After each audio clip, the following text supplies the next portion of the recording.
فيديو جديد وتأليف جديد من العيار التقيل جدا يا أعزائي المتابعين. أغنية حزينة جديدة بعنوان نعم دي النهاية. عنوان الأغنية الحزينة دي طبعا الجواب باين من العنوان. أغنية حزينة بتتكلم عن الفراق بعد الحب، وطبعا يا أعزائي المتابعين هي أغنية حزينة جامدة جدا، وزي الأغنية الحزينة اللي أصدرتها من فترة اللي هي كان اسمها وحشاني ونفسي أشوفها تاني. والأغنية الحزينة دي بقى جت عملتها علشان تكمل على الإنجاز اللي قبله، يعني هي مش جزء تاني من الأغنية الحزينة اللي فاتت، لكن هي آسف على الدوشة طبعا. الأغنية الحزينة دي يعني أجمل من اللي قبلها، وهي مش جزء تاني من اللي قبلها اللي هي وحشاني ونفسي أشوفها تاني. لا، دي أغنية حزينة تانية خالص، ولكن بنفس نمط الأغنية اللي فاتت بألحان تانية وحاجة تانية. وطبعا يا أعزائي المتابعين الأغنية الحزينة دي يعني زي ما انتوا شايفين أنا محطتش من فوق كتابة العنوان، ولكن أنا اخترت بنفسي العنوان ده بعد حيرة كبيرة جدا، لأني احترت في وضع العنوان المناسب للأغنية الحزينة الجميلة دي. وعشان تبقوا فاهمين بس إن مفيش حاجة بتيجي بالساهل، والأغنية الحزينة دي أنا قعدت فيها فترة كبيرة عشان أكتبها، وفترة أكبر علشان أعلن عن إصدارها. والنهاردة جه الأوان إني أعلن عن إصدارها، لأني مضى وقت كبير جدا على كتابتها.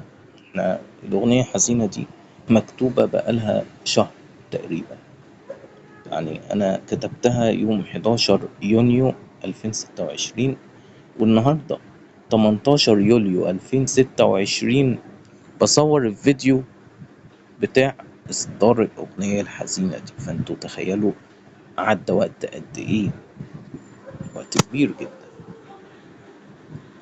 وعشان انتم حبايبي أعزائي المتابعين هغني لكم جزء من الأغنية الحزينة الجميلة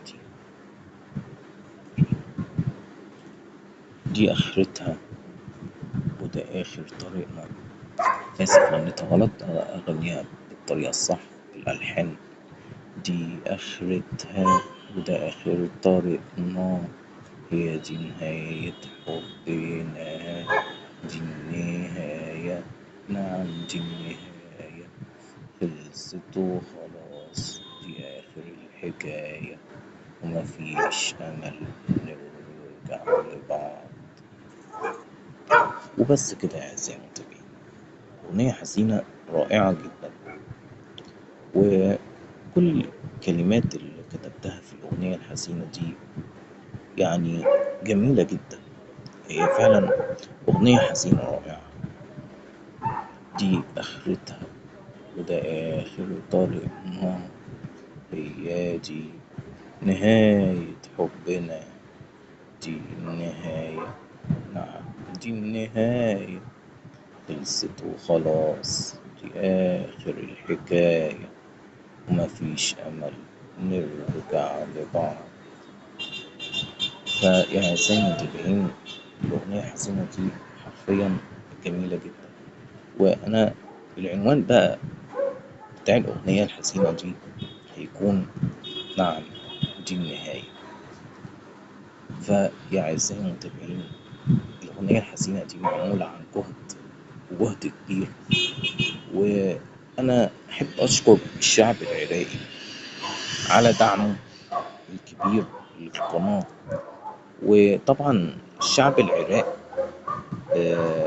أنا أواسيه في الفترة السابقة عن تأخيره في دعم القناة، لأني طبعا نسبة المتابعين قلت الفترة اللي فاتت، خصوصا العراقيين اللي كانوا نسبتهم 50% في بداية نشأة القناة. كانت نسبة الدعم العراقي للقناة 50%. النهاردة نسبة الدعم العراقي للقناة 27%، مش 37 كمان، 27%. فيبقى السؤال يعني أين الشعب العراقي اللي كان بيدعم قناتي؟ شعب العراق فين؟ فين شعب العراق؟ فين؟ فين المتابعين العراقيين اللي كانوا بيحبوا يتفرجوا على كل فيديوهات قناتي؟ انتوا فين؟ انا مش شايفكم، رحتوا فين؟ هي العالم بيمر بأزمة صعبة وحاجة غير طبيعية بتحصل، لكن مش معنى كده ان احنا نقصر في حقنا وفي حق المتابعة. يا جماعة لازم ما نقصرش مع بعض، احنا حبايب وايد واحدة، ولازم نفضل دايما ايد واحدة، عشان الايد الواحدة والايد المتعاونة هي اللي بتبني امبراطورية كاملة. أعزائي المتابعين، طبعا أنا مش هوصيكم، عنوان القناة قدامكم في الفيديو، وصفحة الفيسبوك كان كاتب اسمها على ديسكريبشن القناة، ورقم الواتس بتاعي كاتبه في ديسكريبشن القناة. أي شكاوي، أي حاجة، تعليقات، أي حاجة أو آراء أيا كانت، أنا عايزكم تكلموني دايما وتدوني آرائكم عن الفيديوهات، ولو في شكاوي عن بعض الفيديوهات. يعني الحاجات دي بتخلينا نبحث عن التطوير بشكل أكبر. أنا مش هكلمكم يعني أعزائي المتابعين إن القناة دي مجرد قناة وخلاص. القناة دي اتعملت لهدف كبير جدا عايزين نحققه، مهما كانت الظروف اللي احنا بنمر بيها، مهما كانت الظروف الصحية أو الظروف النفسية أو الظروف أيا كانت الظروف، لو نهاية العالم حتى ماليش دعوة، أنا عندي هدف ولازم لازم يتحقق مهما حصل. مهما حصل يا أعزائي المتابعين، إحنا مش هنتكلم مثلا عن إن القناة دي معمولة للترفيه أو التسلية، لأن القناة دي معمولة لهدف والغرض معين، وإحنا يعني بنبذل أقصى مجهوداتنا رغم إن الظروف مش مناسبة وغير ملائمة إن إحنا نستمر، لكن إحنا بنستمر وبنسعى وبنجتهد دائما علشان جوانا حلم كبير عايزين نحققه. ملناش دعوة بالظروف ولا لينا دعوة بأي حاجة تشغلنا ولا أي حاجة تلفت انتباهنا. وحتى لو كان في حاجة مثلا زعلتني أو حاجة، فده مش معناته إن إحنا نسيب بقى شغل القناة وبتاع ونقعد بقى نركز في الزعل، لأ. أو في مشكلة مثلا أو أي حاجة، مش معنى كده بقى إن إحنا نسيب بقى شغلنا والقناة بتاعتنا وبتاع عشان المشكلة اللي حصلت مثلا. إحنا مفيش حاجة ينفع توقفنا، ما ينفعش نقف أبدا. حلمنا ولازم هنوصل له مهما كانت الظروف، لو كانت نهاية العالم حتى. احنا اعزائي المتابعين بنعافر من اجل تحقيق حلم كبير.